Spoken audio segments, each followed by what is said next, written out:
My 4-year-old nephew slapped me across the face and said, "Mommy says you deserve it because you're a brokey." My mom revealed my darkest secret to make everyone laugh. I revealed hers to make everyone leave. My mom, Gina, always thought she was the funniest person in every room. She'd been doing stand-up comedy at open mics for years, never getting past 5-minute sets at dive bars, but she called herself a professional comedian. Her whole personality was making people laugh, even if it meant throwing anyone under the bus for a punchline. Growing up, every embarrassing thing I did became material for her act. When I wet the bed at 7, she told it at my birthday party like it was hilarious. When I got my first period and bled through my pants at school, she made it her closing bit for months. But the worst thing she ever did happened at my engagement party. I'd been with my fiancé Luke for 4 years, and we finally decided to get married. The engagement party was at Luke's parents' country club with all his family, his dad's business partners, and everyone important in his life. Gina showed up already drunk, wearing this sequined dress like she was accepting an award. She kept interrupting conversations to tell jokes that weren't landing. People smiled politely but were obviously uncomfortable. Halfway through dinner, Gina clinked her glass for a speech nobody asked her to give. She started talking about how proud she was that I'd found someone willing to marry me despite everything. Then she said she had a funny story about why she never thought this day would come. She told everyone about when I was 19 and had a mental breakdown. Not just mentioned it, but performed it like a comedy routine. She mimicked me crying, acted out me begging her to help me, did an impression of me saying I wanted to die. She told them about finding me with pills, rushing me to the hospital, the 72-hour hold. She made sound effects of the heart monitor. She actually got on the floor to show how I'd collapsed. People weren't laughing. Luke's mom had tears in her eyes. His father looked sick. My future brother-in-law walked out. But Gina kept going, saying the funniest part was when I told the psychiatrist I felt worthless. And he said, "Well, at least you're self-aware." She laughed at her own joke while 200 people sat in horrified silence. Luke didn't know any of this. I'd been planning to tell him eventually, but not like this. Not as entertainment for his entire family. His grandmother was clutching her pearls. His business partners were exchanging looks. Gina finally noticed nobody was laughing and said tough crowd before sitting down like she'd killed it. Luke's family left immediately. Half of them haven't spoken to me since. They think I'm unstable or that it runs in the family after seeing Gina. Luke almost called off the engagement. It took months of couples therapy for him to trust that I was okay, that it was a one-time crisis years ago. Gina never apologized. Said I was too sensitive and comedy comes from truth. She actually used the engagement party story in her next set, talking about how rich people have no sense of humor. She told me I should be grateful she made me memorable. The wedding was in 3 months. Gina assumed she'd be giving a speech, already working on material. She kept asking for embarrassing stories about Luke to make it balanced. She bought a white sequined dress that looked like a wedding gown, said she needed to stand out in photos. I told her she wasn't giving a speech. She laughed and said I couldn't stop the mother of the bride from talking. That's when I decided Gina needed to learn what it felt like. The week before the wedding, I invited all her comedy friends to what she thought was my bachelorette party. She was thrilled I was including her scene. Brought 15 people from her open mic nights, all wannabe comedians who thought they were funnier than they were. I said I wanted to do a roast, but with a twist. We'd roast our parents for all the crazy things they did raising us. Gina loved it. Said finally I was developing a sense of humor. She went first, telling more stories about my childhood that made me sound pathetic. Other people told actually funny stories about their parents. Then it was my turn. I started with how my mom got pregnant with me at 17 by her married English teacher, Mr. Randolph. How she blackmailed him for money until his wife found out and he killed himself. How Gina kept the suicide note that mentioned her by name. The comedian stopped laughing. I continued about how Gina gave me vodka in my bottle to make me sleep through her parties. How she brought men home who would comment on how I was developing. How she told me to be nicer to them because they paid our rent. How she stole my college fund from my grandmother's inheritance and spent it on comedy classes she failed. I told them about her getting fired from 12 jobs for stealing. About her going to rehab 4 times but leaving when they wouldn't let her perform at group therapy. About her showing up to my high school drunk and the principal calling child services. About her telling the social worker I was lying for attention. The room was dead quiet. Gina tried to laugh it off, but I kept going. I told them about the time she showed up at my 8th grade talent show so drunk she fell off her chair, and how the other parents had to help her to the parking lot while I pretended I didn't know her. I described finding her passed out in our bathtub with a lit cigarette that burned a hole in the shower curtain. I mentioned the Christmas she sold my Nintendo for drug money and told me Santa wasn't real anymore because we were too poor. Ted stood up first, not looking at either of us, and walked toward the door without saying anything. Lucy stared at Gina with her mouth slightly open, the same way people look at car accidents they can't stop watching. Kira held her phone up the whole time, recording everything, and I could see the red light that meant it was still going. The vindication felt like electricity in my chest, hot and bright and powerful, but underneath it something cold was spreading through my stomach. I'd just destroyed my mother in front of everyone she knew, everyone who made up her whole social life, and the look on her face made me feel like I'd kicked a dog. She tried to laugh, that fake comedian laugh she used when jokes bombed, but her voice cracked halfway through and came out like a cough. Her face had gone white under her makeup and I could see a vein pulsing in her neck. Gina opened her mouth and the word liar came out, but it sounded weak and desperate instead of angry. She said I was making things up for attention, that I always exaggerated everything, but her hands were shaking so hard she had to put down her drink. The other comedians were looking at each other, having silent conversations with their eyes, and I knew they were remembering all the times Gina had told stories about me. Greg cleared his throat and suggested we all take a break, maybe get some air. His voice too loud in the quiet room. People started moving toward the door in this awkward shuffle, not talking, just the sound of chairs scraping and feet on the floor. Within 2 minutes, the room emptied until it was just me and Gina sitting across from each other at a table covered in empty glasses and wadded-up napkins. She looked at me with an expression I'd never seen on her face before, something that looked like actual fear instead of her usual confidence. She asked why I would do this to her, and her voice was small and old. I told her she did this to herself when she turned my suicide attempt into a comedy routine at my engagement party in front of 200 people. The words came out flat and hard, and I watched her face crumple like paper. She started crying, but not the dramatic way she usually cried when she wanted something. This was different, uglier, with her makeup running in black streaks down her cheeks. She said I'd ruined her reputation in the comedy community, that these people were her only friends, that I'd taken away the one thing that made her feel like she mattered. I stood up while she was still talking and grabbed my jacket off the back of the chair. She kept saying my name, asking me to wait, to let her explain, but I walked out and left her sitting there alone. The hallway outside the private room felt too bright and too quiet, and I could still hear her crying through the door. I didn't feel as good about what I'd done as I thought I would. I just felt tired and mean, and like I'd swallowed something sharp. Luke called me 3 times that night, but I let it go to voicemail because I didn't know how to explain what I'd just done. I sat on my couch staring at my phone lighting up with his name, feeling my stomach twist tighter each time. When I finally listened to the messages the next morning, his voice sounded worried and confused, asking if I was okay and saying Gina had called him crying about me attacking her in public. The third message said his mom was asking questions and he didn't know what to tell her. I felt rage flood back into my chest because of course Gina had already called him. Of course she was spinning this to make herself the victim, just like she always did with everything. She'd probably told him I was cruel and unstable, that I'd humiliated her for no reason, that she was just trying to be a good mother. I threw my phone across the room and it hit the wall hard enough to leave a mark in the paint. I met Luke for coffee the next afternoon at the place near his office, arriving early and ordering something I didn't drink. He came in looking tired, with dark circles under his eyes like he hadn't slept much. We sat down at a corner table and I told him everything that happened at the fake bachelorette party before Gina could twist it any further. I described inviting her comedy friends, setting up the roast, waiting for my turn, and then laying out every horrible thing she'd ever done. Luke listened without interrupting, his coffee getting cold in front of him, his face getting more serious with each detail. When I finished, he was quiet for a long time, just looking at me with an expression I couldn't read. Then he asked if I felt better now that I'd hurt her back, and the question hit me like a slap. I opened my mouth to say yes, but nothing came out because the truth was I didn't feel better at all. I felt sick, and angry and scared that I was turning into her, that I was becoming someone who hurts people and calls it justice. Luke said his parents were asking if we should postpone the wedding because they were worried about what kind of family drama would happen at the ceremony.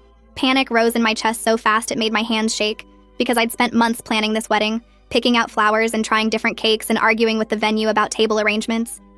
I didn't want Gina to ruin this too, to take away another important day by making it all about her dysfunction. He told me his mother specifically said she couldn't handle another public spectacle like the engagement party, that she was still getting questions from relatives about what they'd witnessed. His dad thought maybe we should wait until things settled down, until my family situation was more stable.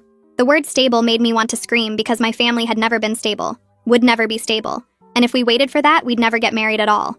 Gina showed up at my apartment 2 days later without calling first, and when I looked through the peephole, I almost didn't open the door. She looked genuinely broken in a way I'd never seen, her hair unwashed and pulled back, wearing sweatpants and an old t-shirt instead of her usual attention-grabbing outfits.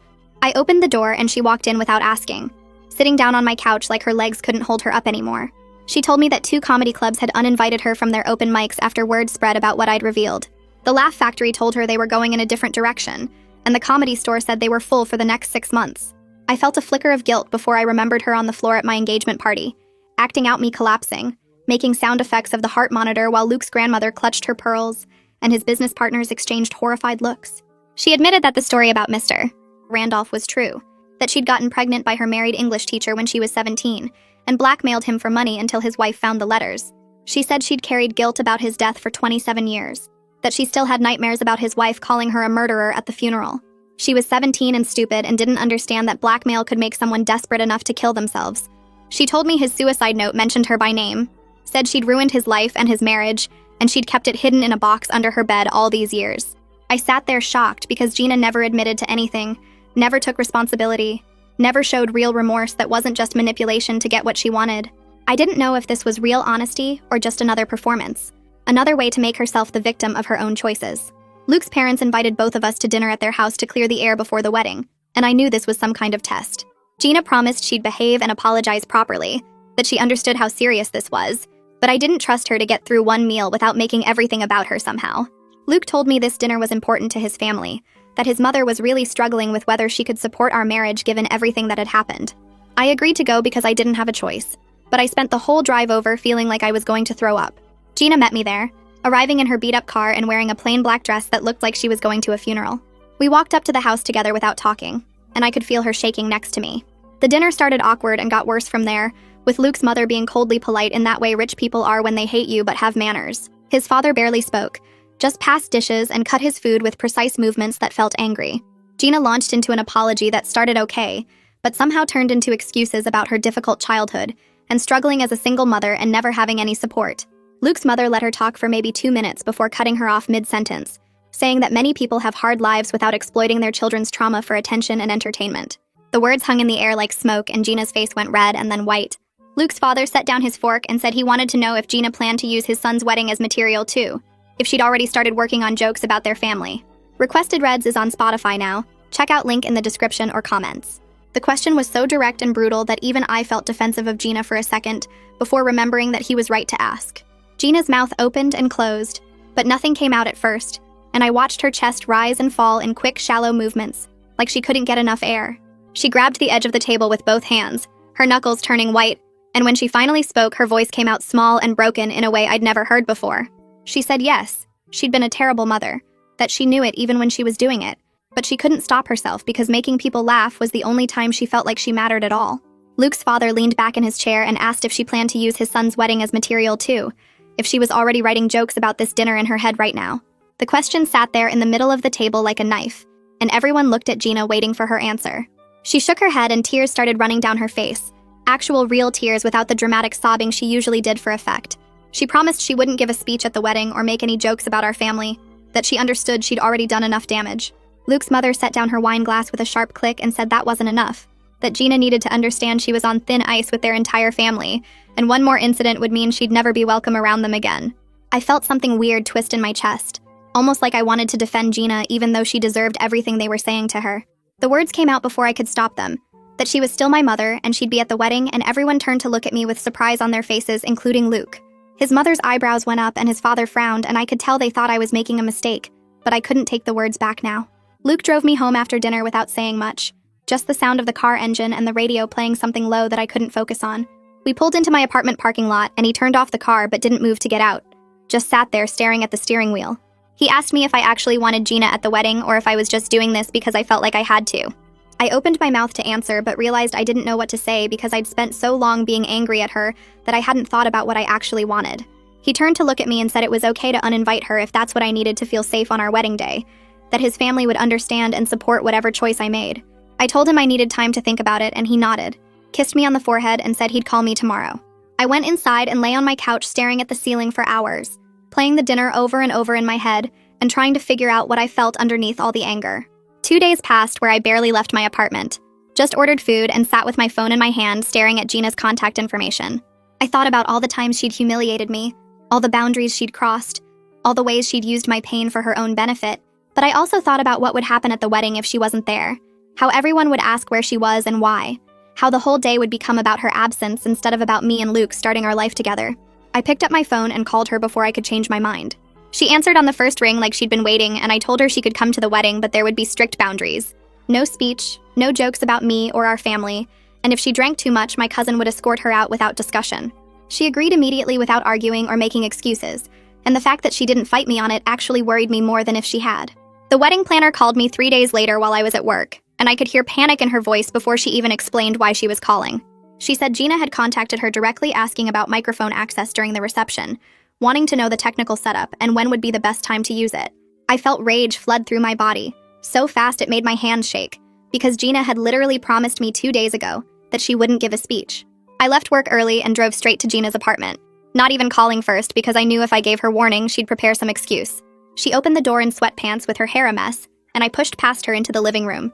When I confronted her about calling the wedding planner, she put her hands up and said she just wanted to sing a song for us, that it wasn't a speech, it was a musical tribute. I told her I knew she was lying and that she was planning some kind of performance that would make everything about her again. I stood in her messy living room with comedy notebooks scattered everywhere and told her that if she did anything at the wedding that drew attention to herself, I would never speak to her again. She started crying and saying I was being cruel, that she just wanted to celebrate her only daughter's wedding and I was treating her like a criminal. I didn't move or soften my voice, just stood there and told her that her celebrating had always meant humiliating me, and I wouldn't allow it this time. She sank down onto her couch and buried her face in her hands, and for a second I almost felt bad before remembering the engagement party and how she'd acted out my suicide attempt for laughs. I left without saying goodbye and drove to Luke's apartment to tell him what happened. Luke listened to everything and then suggested we hire security for the wedding specifically to manage Gina, and even though it sounded ridiculous, I knew it was necessary. His parents called him while I was there, and when he explained the situation, they offered to pay for security because they didn't trust Gina either after everything that had happened. I agreed because I realized I needed to protect my wedding day, even if it meant treating my own mother like a threat to my happiness. We spent the rest of the evening looking at security companies and explaining the situation, and I felt both relieved and deeply sad that this was what my life had come to. 3 days before the wedding, I got a message on social media from Ted, one of Gina's comedy friends who'd been at the fake bachelorette party. He said he wanted to talk to me about something important, and could we meet for coffee? I almost ignored it, but something in the message made me curious, so I agreed to meet him at a place near my apartment. He showed up looking uncomfortable and guilty, stirring his coffee for a full minute before finally telling me that Gina had been calling all her comedy friends trying to get them to come to the wedding and support her. He said it seemed like she was planning something and he thought I should know, that he felt bad for not speaking up about her behavior before. I thanked him and left the coffee shop feeling my stomach drop, because I knew Gina was going to try something no matter how many boundaries I set. I drove straight to Gina's apartment again and didn't even wait for her to invite me in before I started confronting her about inviting her comedy friends to my wedding. She broke down completely this time, not the fake crying she usually did, but real ugly sobbing that made her whole body shake. She admitted she couldn't handle being alone at an event where everyone judged her, that she knew she'd ruined our relationship, but she was still my mother, and she was terrified of being completely cut off from my life. I stood there watching her fall apart and felt uncomfortable because it was easier to hate her when she was just being awful, but this vulnerability made everything more complicated. She said she didn't know how to be at my wedding without her friends there as a buffer, that she was scared of facing Luke's family alone after everything she'd done. Luke and I had an emergency session with our therapist the next day, and I admitted I was scared of becoming like Gina, someone who hurts people and then justifies it. The therapist helped me see that recognizing this fear meant I was different from Gina, because Gina never questioned whether her actions were wrong or thought about how they affected other people. Luke reached over and took my hand, told me he loved me and trusted me, but he needed to know I wouldn't use his vulnerabilities against him the way Gina had used mine. I promised him I wouldn't, and meant it, but I also knew I'd already crossed a line by exposing Gina's secrets at the fake bachelorette party, and I had to figure out how to be better than that. We left the session with a plan for the wedding and boundaries for Gina, but I still felt uneasy about everything that could go wrong.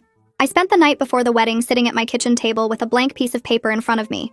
Luke was at his parents' house for some pre-wedding tradition his family did, so I had the apartment to myself. I picked up the pen and put it down 3 times before I finally started writing. The letter came out messy and honest in a way I couldn't manage face-to-face with Gina. I told her she could come to the wedding and bring one person from her comedy friends, someone who would help keep her grounded instead of encouraging her to perform. I wrote that our relationship was broken and I didn't know if it could be fixed, but I was willing to try if she could respect real boundaries this time. I explained that I needed space to build my marriage without constantly worrying about being turned into material for her next set. The last paragraph was the hardest because I had to admit that some part of me still wanted a mother, even if Gina could never be the kind I needed. I sealed the envelope and left it on the counter, planning to drop it at her apartment in the morning. I barely slept that night, kept seeing her face at the fake bachelorette party when I exposed all her secrets. I wondered if I'd gone too far, or if she'd finally understand what it felt like to be humiliated in front of people you cared about. The morning of the wedding, I was standing in my bathroom trying to fix my makeup when someone knocked on my apartment door. Luke wasn't supposed to pick me up for another 2 hours, and the wedding planner had my schedule down to the minute. I opened the door and found Gina standing there with my letter in her hand, her eyes red but not in her usual dramatic way. She looked smaller somehow, like she'd been deflated. She asked if she could come in, and I almost said no, but I stepped aside and let her walk past me into the living room. She sat on my couch and held up the letter, her hands shaking slightly. She told me she'd read it 4 times and she understood what I was saying, that she'd spent her whole life using comedy to avoid dealing with real feelings. Her voice cracked when she said she was going to start actual therapy, Not the kind where she performed for the therapist or turned her sessions into bits. She said she didn't expect me to forgive her or trust her, but she wanted to try to be better, even if it was too late for us to have a normal mother-daughter relationship. I stood there by the door not knowing what to say because this was the first time Gina had ever apologized without making excuses or turning it into a joke. She wiped her eyes with the back of her hand and said she was proud of me for setting boundaries, that she wished someone had taught her how to do that when she was young. I told her she needed to leave so I could finish getting ready, and she nodded and walked to the door. Before she left, she turned and said she'd be sitting quietly in the third row with Lucy, who'd agreed to be her support person for the day. The wedding ceremony happened at a garden venue Luke's parents had picked out, with white chairs set up in rows facing an arch covered in flowers. I stood in the bridal suite with my bridesmaids while the coordinator gave everyone their cues, my stomach doing flips every time I thought about Gina sitting out there in the audience. Luke's mother had barely spoken to me during the rehearsal dinner, and his father kept giving me these worried looks like he expected chaos to break out at any moment. The music started, and I walked down the aisle focusing on Luke's face instead of looking at the guests. Gina sat in the third row exactly where she said she'd be, wearing a simple blue dress instead of the white sequined thing she'd bought months ago. Lucy sat next to her with her hand on Gina's arm, and Gina's face was wet with tears, but she stayed completely still and quiet. The ceremony was beautiful in a way I hadn't let myself hope for, with Luke saying his vows and me saying mine without any interruptions or performances. At the reception, I watched Gina from across the room as she approached Luke's parents at their table. I couldn't hear what she was saying, but I saw her talking without any of her usual animated gestures or attempts at humor. Luke's mother's face stayed cold and tight, but she nodded when Gina finished and said something brief in response.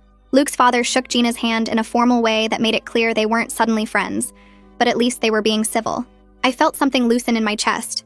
Not forgiveness exactly, but maybe the beginning of being able to breathe without constantly waiting for the next disaster. 6 weeks after the wedding, Gina and I started meeting for coffee every Thursday morning at a place halfway between our apartments. The first few meetings were awkward and stilted, with both of us being too careful about what we said.